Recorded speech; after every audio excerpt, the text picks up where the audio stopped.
nimeokoka na mpenda Kristo. Hii kazi ya Mungu naifanya nikiwa chini ya mpako mafuta wa Mungu. Baba yetu Apostle James Maina amekuwa wa baraka kwa maisha yangu na amekuwa wa baraka kwa hii ministry Easter Church. Wiki ya kwanza ya mwezi wa sita tumeingia mwezi wa sita na umakinifu tofauti, kwa sababu nilifundisha watu, nikawaelezea kuna mambo ambayo hawakufanya mwezi wa 4 na wameingia mwezi wa 5. Na nikawaelezea pia kuna mambo hawakufanya mwezi wa 5 na bado wameingia mwezi wa 6 wakaingia na day. So nikawaelezea kutumia mwezi wa 6 vizuri, angalau wapate chochote kwa Mungu. Maana Mungu analipanga mwanadamu kupitia matendo na njia zile ambazo mwanadamu aliziendea. Utafanya kazi wiki nzima, lakini kile utalipwa na Mungu ni matendo yako. Ulifanya nini? Ulisema nini? Ulirukaruka ama uliibaiba? Hiyo ndio kitu ambayo Mungu atakulipa. Ulienenda kwa njia gani? Kwa sababu Mungu anasema usiende kwa njia ya wakosaji. Na njia yako ulienda gani? Usisimame katika mabaraza ya watu ambao ni wakosaji. Njia yako uliendea ni gani? So utafanya chochote kile utafanya katika the last, Mungu ataangalia matendo yako na njia zako ndio apate kujua unafaa kulipwa nini. Walimu wa nchi ama composition mpaka asome ndio ajue mwanafunzi alikuwa kwa njia gani, alikuwa mawazo yako ilikuwa inalenga nini. Hata kama hukuandika vizuri, akiangalia flow yako anaweza kupatia angalau 12. Lakini akisoma akisikia vitu vikuchanganyika, hata ujui ulikuwa unaandika nini, atakuwekea 06. So Mungu anaangalia intention ya mwanadamu, alikuwa anataka nini, ama alifanya hivi kwa sababu ya nini. Mungu anakulipa. Tumekuwa hapo mwezi wa 6, tukasema tutakuwa tunasoma vitabu za Mungu na tukasoma kitabu ya James. Nasema hivi kwa sababu tumemaliza mwezi na tumeingia kwa mwezi wa 8, ambapo tumefaulu kusoma vitabu 3 mwezi wa 6 na tukitazamia kusoma 4 mwezi mwezi wa 7. Is it? So tulisoma mwezi wa 6 compilation na mwezi wa 7. So mwezi wa 8 tunatazamia kufanya hivi, kusoma hata vitabu 4 ama 5 Mungu akitusaidia. Basi mwezi wa 6 mwisho tukiingia mwezi wa 7 tumesoma kitabu ya James.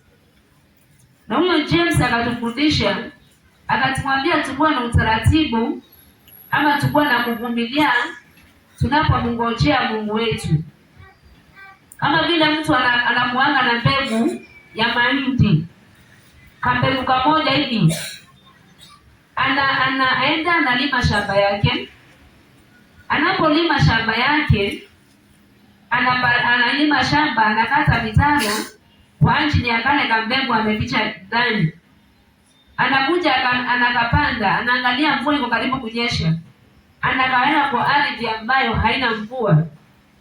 Baadaye mvua inanyesha, anangojea mvua ya kwanza na ya pili, anapata mazao yaliyokuwa ya thamani kwa maisha yake. Akatufundisha pia sisi kama wanadamu tukue tuna uwezo wa kuvumilia kuja kwake Kristo.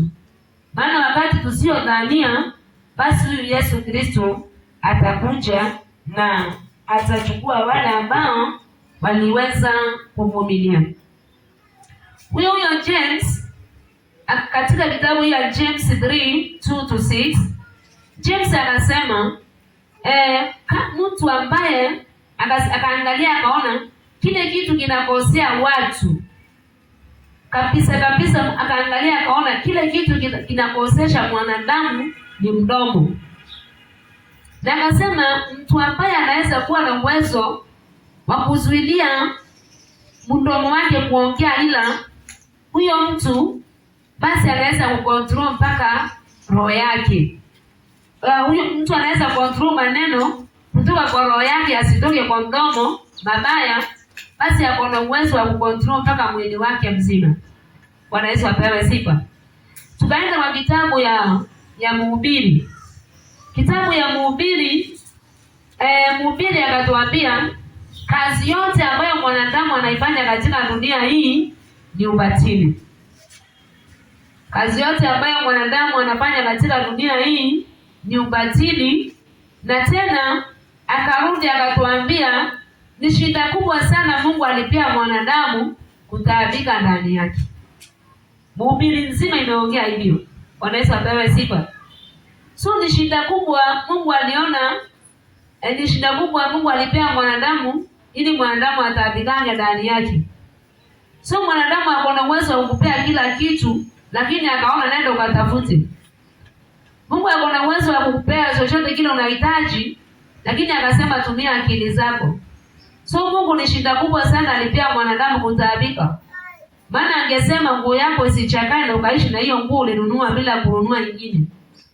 Akona uwezo wa kusema hata kiatu yako isichakae na unaishi na hiyo kiatu. Akona uwezo wa kusema hata usisikie njaa na unaishi bila kusikia njaa, usisumbuke. Lakini Mungu akaona wacha akuwekea hizo vitu ndio usumbukange kila wakati. Bwana Yesu apewe sifa. Kitu ya tatu, kitabu ya tatu. Tumesoma kitabu ya nini ya mwisho?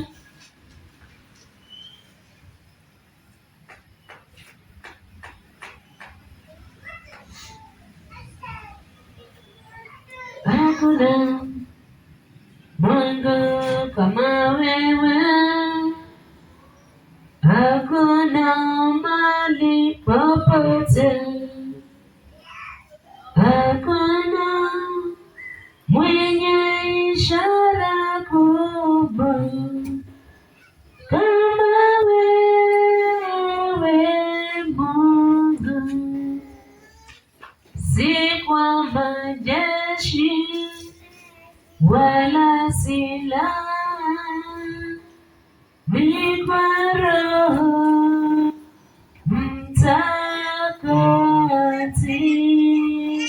Mtakatifu. Tumeingia sana pia kwa vitabu ya Mathayo, but simu yangu ya leo maana ni conclusion, inasema control your mouth to live long life. Control your mouth to live long life. Ni kitabu ya James 3:2, kitabu ya James 3:2-6. Alafu nikauliza, how will you control your mouth? By controlling your heart. Hauwezi ukontrol mdomo wako kama utakontrol roho yako. Zile vitu ambazo mwanadamu huongea kutoka kwa roho.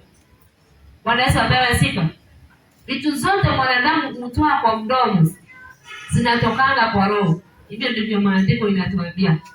Na kwa sababu hizo vitu zinatoka kwa roho, basi huwezi kushika mdomo wako pasipo kushika roho yako. Maana roho yako ndiyo imejaa maovu yote. Roho ya mwanadamu ndiyo imejaa maovu yote. Bwana Yesu apewe sifa. So mdomo unanga shida, lakini shida ya maisha yako ni roho. Ndio Mungu akasema linda roho yako kuliko vitu vyote uvilindavyo. Linda roho yako kuliko vitu zote uzilindazo. Bwana Yesu apewe sifa. Linda roho yako kuliko vitu vyote uvilindavyo. Nimesema nini Sharon?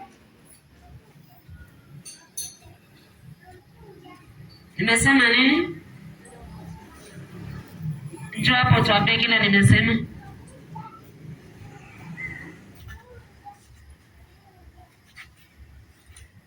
Njoo haraka. Nataka kusikia kile tumesema.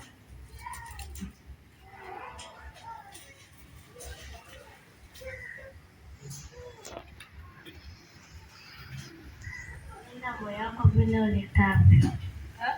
Linda moyo wako vile ulitavyo. Sauti? Linda moyo wako vile ulindavyo. Velima, njoo hapa tuelezee kile tumeongea. Karibu sana, pigieni makofi.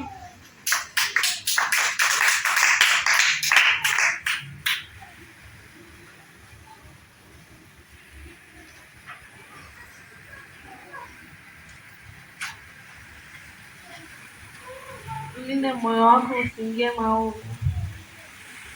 Ulinde moyo wako usiingie maovu. So nimewaelezea ulinde moyo wako kuliko vitu vyote ulindavyo. Unaweza kuwa na watoto unawalinda, unaweza kuwa na biashara unailinda, unaweza kuwa na chochote kile uko nacho unajua unakilinda. Lakini Mungu anakuambia kitu ya maana ya kulinda ni moyo wako kuliko vitu vyote uvilindavyo. Biblia inakuambia linda moyo wako kuliko vitu vyote uvilindavyo. Linda moyo wako kuliko vitu vyote uvilindavyo. Usome mtumishi wa Mungu kitabu ya Yeremia 19, Yeremia 17 mstari wa 9.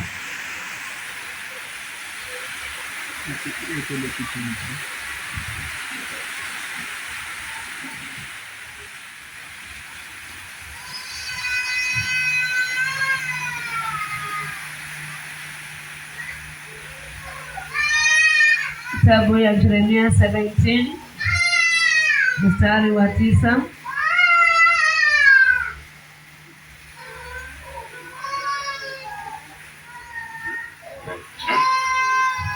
Moyo huwa mdanganyifu kuliko vitu vyote, ni ugonjwa wa kutisha, nani awezaye kuujua? Moyo huwa mdanganyifu kuliko vitu vyote, nani awezaye kujua? Moyo huwa mdanganyifu kuliko vitu vyote, nani awezaye kutambua?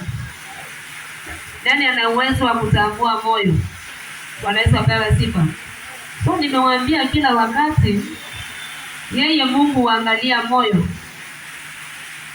Mungu anasema mimi naangalia moyo na kuvijaribu viuno hata kumpa mtu kupitia hata nampa mtu kupitia njia zake na matendo yake, kwa sababu moyo ni mdanganyifu kuliko vitu vyote. Moyo ni mdanganyifu. Moyo sijui umekudanganya kiasi gani, Bwana Yesu achache. Lakini nataka leo ujue moyo ni mdanganyifu. Kuna vitu ambavyo moyo unakuelezea lakini unakudanganya. Moyo ni mdanganyifu kuliko vitu vyote. Nani awezaye kutambua huyo moyo? Unaweza pewa sifa. So Mungu anasema linda moyo kuliko vitu vyote uvilindavyo. Kwa nini Mungu anasema linda moyo kuliko vitu vyote uvilindavyo? Uliza mwenzako, kwa nini Mungu anasema linda moyo kuliko vitu vyote uvilindavyo? Some kitabu ya Mark 21 mtumishi. Kitabu ya Mark 21 mstari wa 23. Kitabu ya Mark 21 mstari wa 23. Marko 21 mstari wa 23.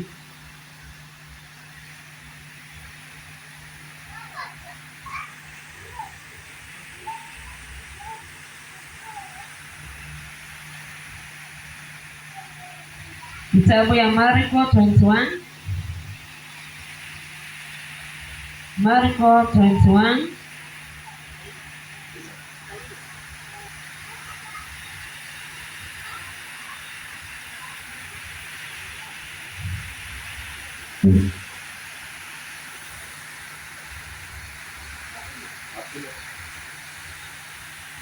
Marko 7 Mark 7:21.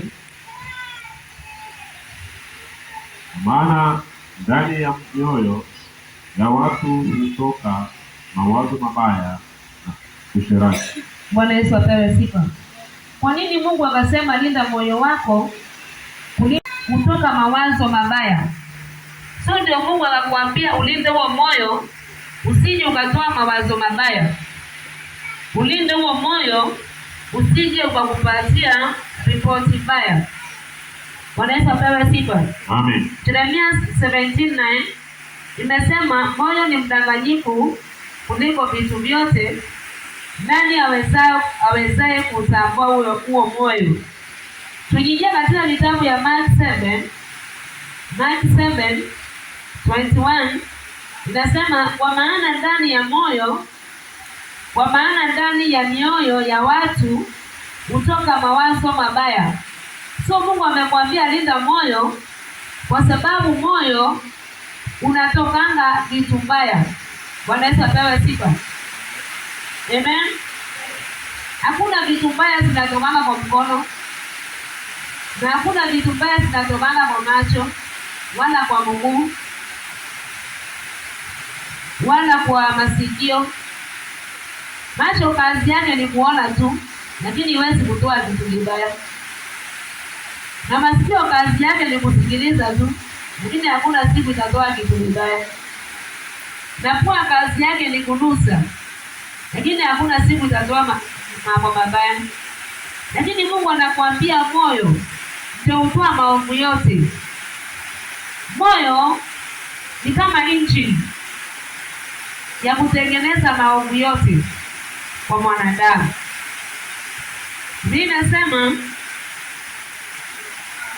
Ninasema linda moyo wako kuliko vitu vyote uvilindavyo. Na Mark 7:21 nasema kwa maana ndani ya mioyo ya watu hutoka mawazo mabaya. Mawazo gani mabaya hutoka? Ya kwanza, usherati. Usherati haufundishwi na mtu.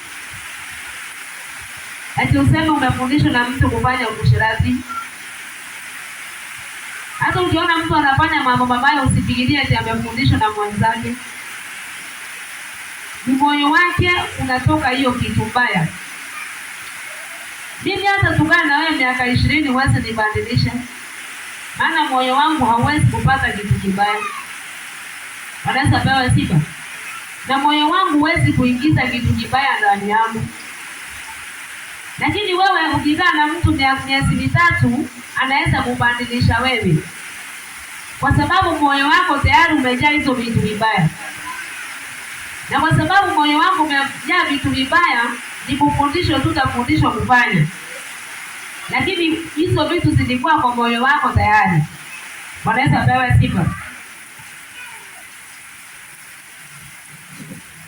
Inasema hivi. Kwa maana ndani ya mioyo ya watu kutoka mawazo mabaya, usherati, wivu. Sasa wewe sema tumefundishwa na mtu wivu. Wivu inakuanga kwa roho yako. Uwaji. Niseme eti mtu amefundishwa kuua watu. Hiyo ni roho yake akono ya kuua. Usinzi. Niseme eti mtoto wangu amefundishwa, roho yake iko na hiyo kitu ndani yake. Usinzi, tamaa mbaya. Niseme eti mtoto wangu tangu aende kwa kina fulani amekuwa na roho ya tamaa mbaya. Roho ndio hutoa maovu. Wanaweza pewa sifa. Tamaa mbaya, ukorofi, hila, ufisadi, kijicho. Ukiona mtu akona kijicho, ni roho yake iko na hiyo. Matukano. Ukisikia mtu akitukana, ni vitu zinatoka ndani ya roho. Kiburi inatokanga ndani ya roho. Upumbavu pia unatokanga ndani ya roho. Ndio Mungu anakuambia linda vitu vyote. Linda roho yako kuliko vitu vyote ulindavyo, kwa sababu roho imejaa hizo vitu nimekuelezea. Roho ya mwanadamu imejaa hizo vitu, lakini ukilinda roho yako haitafanya hizo vitu. Wanaweza pewa sifa. Ndio maanake wanafunzi wakaja kwa Yesu, wakamwambia, kwa nini wanafunzi wako wanakula chakula pasipo kunawa mikono? Yesu akawaambia, hata wakila bila kunawa mikono haiwezi kutia unajisi, kwa sababu kila kitu wanakula watakula kiingia kwa tumbo, baadaye kienda chooni. Lakini kile kinatoka kwa kile nyinyi mnaongea ni kile kimetoka kwa roho zenu, na ndio kinafanyanga mtu akuwe najisi. Wanaweza pewa sifa. Kuna mambo mengi Yesu aliongea mpaka wakiambia eti wakionyesha Yesu vile watu wanafanya dhambi. Yesu akawaambia, hivi ndio mwana wa Sabato. Kuna wakati walikuwa wanaitwa nini?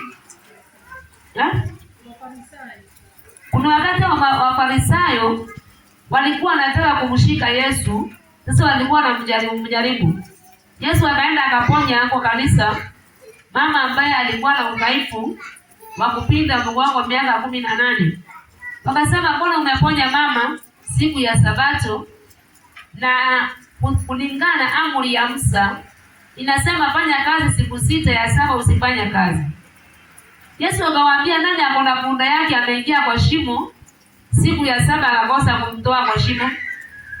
Wanaweza pewa sifa. Ni nani punda wake ameingia kwa shimo? Sababu ni siku ya 7 akamwacha akufe hapo kwa shimo. Akasema, waacheni mambo ya Musa, waacheni mambo ya Sabato. Mimi ndio Sabato. Mimi Mungu ambaye mnaniabudu na kuniheshimu, mimi ndio Sabato. Wanaweza pewa sifa. Amen kanisa. Akawapatia example, akawauliza, wakati Daudi alikuwa na njaa alifanya nini? Wakati Daudi alikuwa na njaa alifanya nini? Alienda kwa madhabahu akakula mikate na wenye walikuwa na yeye. Aliandikiwa dhambi gani na ilikuwa hairuhusiwi mtu kukula hizo mikate? So kuponya siku ya Sabato imaanisha eti nimefanya dhambi. Wanaweza pewe sifa. Kufanya kitu ambayo mtu anajua ndio dhambi, kitu ambayo mtu hajui ndio sio dhambi. Wanaweza pewe sifa. Amen. Kuna siku nilijaribu kufundisha kanisa dhambi ni nini. Wajua dunia sasa imepotea kwa sababu inasema dhambi ni kuiba, dhambi ni kuongea uongo. Lakini ni vitu ngapi unafanya dhambi na unavichua na unafanya? Biblia inasema dhambi ni kufanya kitu ambacho unaelewa ni dhambi na unafanya. Hiyo ndio dhambi. Kuna vitu ambavyo unajua nafaa niende kanisani asubuhi niombe na uendi kuomba, hiyo ndio dhambi. Lakini ukisema mpaka uibe ndio ufanye dhambi, basi kuna nyingi sana umefanya hapa na ujui. Wanaweza pewa sifa. Hizo zote mlinipatia ni dhambi. Lakini Biblia inasema kama unajua kufanya mema na ufanyi ni dhambi. Wanaweza pewa sifa. Kama unajua kufanya mazuri na ufanyi ni dhambi. Genesis 6:5 mtumishi. Kitabu ya Genesis 6 mstari wa 5.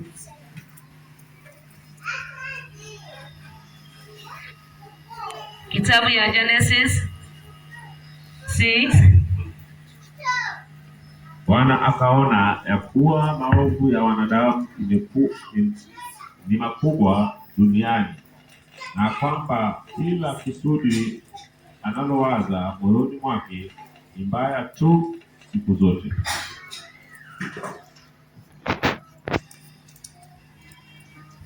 Tusomee tena mtumishi. Bwana akaona ya kuwa maovu ya kila kusudi analowaza moyoni mwake ni mbaya tu siku zote.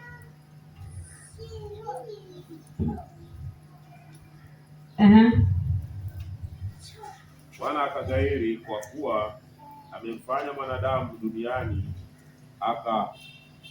akahuzunika moyoni. Bwana Yesu apewe sifa. Biblia inasema hivi katika kitabu ya Genesis 6 mstari wa 5. Biblia inasema hivi: Bwana akaona ya kuwa maovu ya mwanadamu ni makubwa duniani, na kwamba kila kusudi analowaza moyoni mwake ni baya tu siku zote. So mawazo ya mwanadamu siku zote ni mabaya. Hiyo ubaya inatokanga wapi? Hiyo ubaya inatokanga kwa roho. Huo ubaya unatoka wapi, Smith? Huo ubaya unatoka kwa roho. Huo ubaya unatoka wapi? Huo ubaya unatoka kwa roho. Bwana akaona ya kuwa maovu ya mwanadamu ni makubwa duniani, na kwamba kila kusudi analowaza moyoni mwake ni baya tu siku zote. Bwana akaghairi kwa kuwa amemfanya mwanadamu duniani, akahuzunika moyo. So usione kama Mungu ana furaha sana kwa sababu amekuumba. Usione kama Mungu anafurahia sana kukuumba. Hata mzazi usione kama ana furaha sana kwa sababu alikuzaa. Maana Biblia inasema mwana ambaye ako na hekima humfurahisha baba yake. Lakini mwana ambaye ni mjinga huwa ni sasa wewe ni mzigo kwa Mungu kama hujui. Maana hauna chochote. Na kila siku unaambia Mungu nibariki. Na Mungu habarikiangi mtu kwa kumwangalia. Mungu anabariki mtu kwa matendo na kwa njia zake. Tena Mungu anasema katika kitabu ya Methali 8 mstari wa 17. Anasema napenda wale wanipendao, na wale wanitafutao kwa bidii wataniona. Hekima na maarifa ziko kwangu, na utajiri pia. Mimi natembea katika njia za hukumu. Lazima ufanyiwe hukumu. Hizo vitu unataka unastahili kupewa ama ustahili kupewa. Mungu anasema natembea katika njia za hukumu ili nimridhishe mali na kuzijaza ngala kwa wale ambao wanipendao. Wanaweza pewa sifa. Sasa unamwambia Mungu akuridhishe na umpendi Mungu. Unamwambia Mungu nipende na upendi Mungu akupee nini? Na nasema napenda wale wanipendao, na wale wanitafutao kwa bidii wataniona. So umekuwa mzigo kwa Mungu. Kwa sababu tukiangalia kitabu ya Mathayo 6:34, Mungu anasema najua kile unachokihitaji, lakini kwanza tafuta ufalme wangu, hayo mengine yote utashindishiwa. So umekuwa mzigo kwa Mungu kwa sababu usikii chochote ambacho Mungu anakiongea. Wewe ni ulale tu, uamke saa 11 ukimbia kazini. Ni ulale tu, eti nilale mapema nirauke asubuhi. Ama Sharoni sijui kama alilala saa ngapi. Bwana Yesu apewe sifa. Maana sasa hivi anasikia usingizi. Lakini kuna wengine wanasema wacha nilale saa 4 ndio saa 11 nitakuwa macho. Sasa wewe umejipangia vile utalala vile utaamka, lakini Mungu anasema wale ambao nawapenda na wapeanga hata usiku wamelala. Wewe ni kujitaabisha, unajitaabisha tu, lale mapema urauke. Lakini kujitaabisha tu unajitaabisha. Ingekuwa heri kama ungesikia sauti ya Mungu. Ingekuwa heri kama ungeelewa kile Mungu anakukusudia ama vile Mungu anataka ufanye. I think hiyo ni kitabu ya Zaburi 27. Inasema ni kujisumbua, unajisumbua ambao unalala mapema na kuamka asubuhi. Wewe ambao unalala kuchelewa, yaani hata hutaki kufunga customer wapite. Mimi kuna watu wapendi kufunga, eti customer waende. Watakaa mpaka saa 7 ya usiku waangalie sasa ndio upo wametoka. Hakuna watu ni upo tu unaona wakivuka barabara. Hapo ndo wafunge waende wakalale. Tena ikifika saa 11 wako on. Na mtu alifunga saa 7 na saa 11 ako barabarani akitembea. Lakini Mungu anasema mimi siko hivyo. Wale ambao nawapenda hata usiku wakilala, nishakwisha kumalizana nao. Wanaweza wapewe sifa.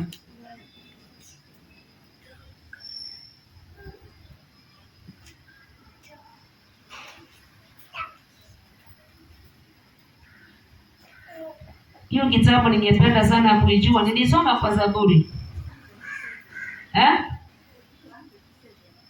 127. Hebu nitafutieni hiyo kitabu.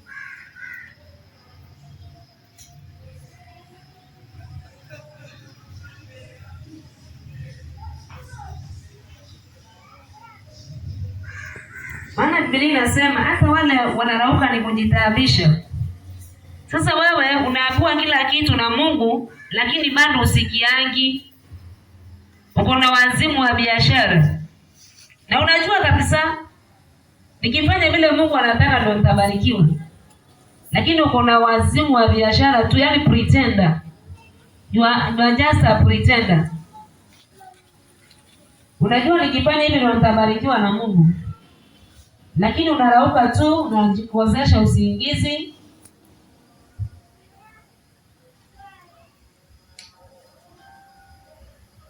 Okay. Leo nampatia Mbete 500. 500. Nipe namba yako ya simu. Ama baadaye. Zaburi 127 inasema hivi. Zaburi 127 inasema hivi. Bwana asipoijenga nyumba, Mungu asiposimama na hiyo kazi yako ni kazi ya bure. Tafuta Mungu dada. Bwana asipojenga nyumba, waijengapo wafanya kazi bure. Bwana asipoulinda mji, yeye aulindaye akesha bure. Kazi yenu ni bure. Yaani Mungu anasema you are doing nothing. Kazi yenu ni bure. Mnaoamka mapema na kukawia kwenda kulala. Yaani saa 11 uko barabarani na saa 7 ya usiku unafanya kazi. Kazi yenu ni bure. Mnaoamka mapema na kukawia kwenda kulala. Na kula chakula cha taabu. Hata utaki kununua nyama ya 300 ukule. Na kula chakula cha taabu. Kazi yenu ni bure mnaoamka mapema na kukawia kwenda kulala. Na kula chakula cha taabu. Yeye humpa mpenzi wake usingizi. Mungu anasema mtu ambaye anampenda hata ajuangi kumekucha ama hakujakucha. Tumishi. Unasoma namba ngapi? Namba Zaburi 127. Mstari wa pili. Kazi yenu ni bure mnaoamka mapema na kukawia kwenda kulala na kula chakula cha taabu. Yeye humpa mpenzi wake usingizi. Anasema kazi yenu ni bure. Yaani kazi yenu ni bure mnaoamka mapema na kukawia kwenda kulala na kula chakula cha taabu. Yaani watu ambao wanapenda Mungu, enda kwa nyumba zao one zile vitu wanakula. Wanaweza pewa sifa. Yeye humpa mpenzi wake usingizi. Tazama, wana ndio urithi wa Bwana. Uzao wa tumbo ni thawabu. Kama mishale mkononi mwa shujaa, ndivyo walivyo wana wa Uyunani. Heri mtu yule aliye lijaza pondo lake hivyo. Naam, hawataona aibu wanaposema na adui langoni. Hata aibu kwanza hakuna. Hata unapoongea na adui yako hautakuwa na aibu, lakini adui ndiye atakuwa na aibu. Wanaweza pewa sifa. Ni lazima mjue vizuri sana mambo hii. Ni lazima mkaa vizuri. Ni lazima ujue vizuri sana eti ukifanya kazi yako itakuwa ni kazi ya bure. Hata kama utajisumbua itakuwa ni kazi ya bure. Wakati ambapo umekataa kusikia mawaidha ya Mungu, wakati ambapo umekataa kusikia mashauri ya Mungu, itakuwa ni kazi ya bure. Kujisababisha kwako itakuwa ni kazi ya bure. Bwana Yesu apewe sifa. Amen. Amen. Easter Church. Amen. Next week nawafundisha ni nini imeleta failure kwa mwanadamu. Ni nini imeleta failure kwa mwanadamu. Nitafundisha nini mwadhalimu Smith? Nitafundisha nini next week? Kanana, patia microphone.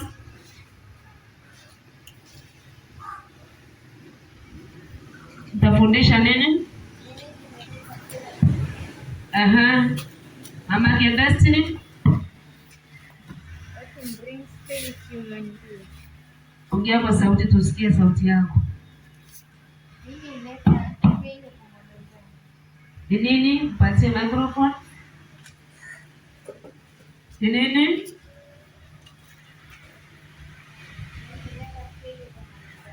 Ni nini ambayo huleta failure kwa mwanadamu? So next week tafadhali ni kwamba siku ya Wednesday, siku ya Thursday na siku ya Friday ni kwa ajili ya kufundisha what brings failure to human being. What brings failure to human being. What brings failure to human being.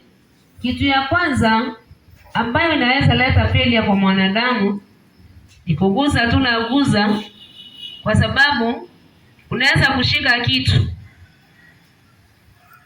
kitu ambayo inaleta failure kwa mwanadamu. Tutakuwa tunaongelesha kitu inaitwa mdomo.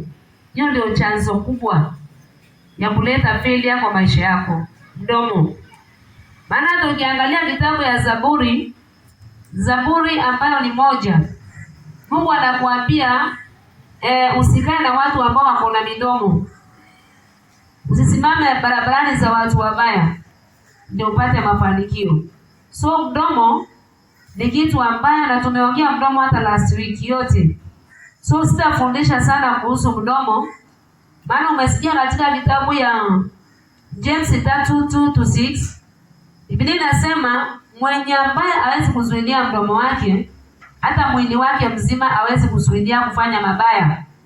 So ukiona watu ambayo hawana uwezo wa kuzuilia midomo yao, hata mwili wao kucontrol mwili usifanye dhambi, hawana uwezo. So ukiona mtu anafanya tabia mbaya, ni mdomo wake ndio umeanza. Mdomo wake hauna control. Unaweza pewa sifa. So mdomo ndio chanzo ya kufanya maovu. Bad company. Ukiona mtu amepotea na ni failure, hana chochote, angalia company yake. Ile company ambayo una associate nayo inakufanyanga unakuwa bure, ubatili. Enda kwa watu ambao wameendelea. Usikae mahali ambapo watu hawajaendelea. So company ile ambao wale watu unatembea nao usiku na mchana, mahali unakaa kusikiliza story, inaweza fanya usikuwe na chochote. Yaani ubaki kitupu, hauna chochote katika mikono kwa sababu ya bad company. Ya 3, ignorance. Kuignore vitu kama vile nimewafundisha, chungeni mdomo. Usiongee vitu vibaya, maana kama mtachunga basi hiyo mdomo kama huwezi kuchunga, basi huwezi kuchunga mdomo, hata mwili wako mzima hauwezi kuuchunga. Bwana Yesu apewe sifa. Na hii mdomo unapromoshanga mpaka kazi ya mikono yako. Bwana Yesu apewe sifa. Tusome hiyo, tumalize hiyo topic pastor, na tufunge hiyo chapter, tuende kwa hiyo ya nyingine ya next week. Kitabu ya James, ambayo ni James, kitabu ya James 3:2-6, tumalizie hapo.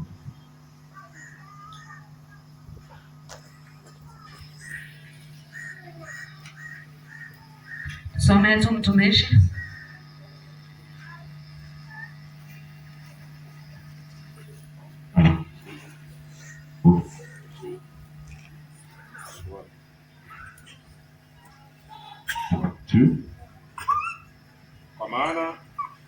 Kwa maana twajikwaa sisi sote pia katika mambo mengi.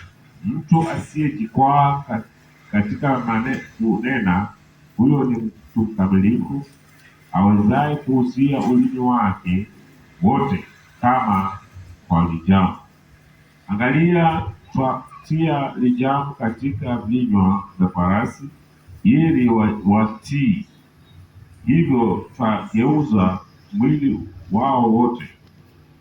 Tena angalieni, tusome tu James 3:2 mstari wa 2 na 3 pekee yake. James 3:2. Maana twajikwaa sisi sote pia katika mambo mengi. Mtu asiyejikwaa katika kunena, huyo ni mtu mkamilifu, awezaye kuusia ulimi wake wote kama lijamu. Angalieni. Bwana Yesu apewe sifa. Mungu wa amani apate kuwabariki kanisa, na Mungu wa amani apate kuwainua. Kuna hadithi ambayo tulipatiwa. Kuna mtu alikuwa anatembea njiani, akaenda akakuta kichwa kinabingirika tu. Sasa mtu akanyamaza hivi, akaona kichwa inabingirika, akasema, kichwa, kwani kichwa inatembea? Kichwa ikamsalimia, wakaongea. Aliposikia kichwa inamuongelesha, yule mtu akakimbia kwa askari ama polisi, akasema, mimi nimeshangaa, nimeona kichwa inaongea. Polisi wakasema, tangu lini kichwa iongea? Yule mtu akasema, basi nimeona kichwa imeongea. Akaambiwa, na tukifika hapo hiyo kichwa ikiwa iongei, basi mnindufu. Askari wakaandamana na yule mtu, akakuta kweli kichwa pale. Hii ndio kichwa ilikuwa inaongea. Kichwa, kwani kichwa umenyamaza? Na ujue kichwa ilimwambia nini? Mdomo ndio ulinikula na wewe utakukula. Huu mdomo unaniona ndio ulikukula na wewe utakukula. Lakini akakimbia polisi, akakosa kuelewa yale maneno kichwa kimeongea. Baadaye polisi wakamdufu. Kichwa ikacheka, nilimwambia mdomo ndio ulinikula na umemkula. Polisi wakashangaa, na mtu ashakufa. Sasa kuna watu wengi wamekatwa mkono na si kitu kingine, ni mdomo. Kuna watu wamefanyika maskini oyaye, hawawezi barikiwa na Mungu, na shida si ingine, ni mdomo. Bwana Yesu apewe sifa. Sasa nitakuacha na hilo, ufikirie, uangalie mdomo wako utakontrol namna gani. Maana kama sio hivyo, kuna wengi wameishi maisha kama yako sababu ya mdomo. Omwaka kitabu ya Zaburi 1, ujue mahali unaweza toa baraka zako na mahali unaweza toa laana ama usumbufu wa maisha yako. Karibu sana mtumishi wa Mungu.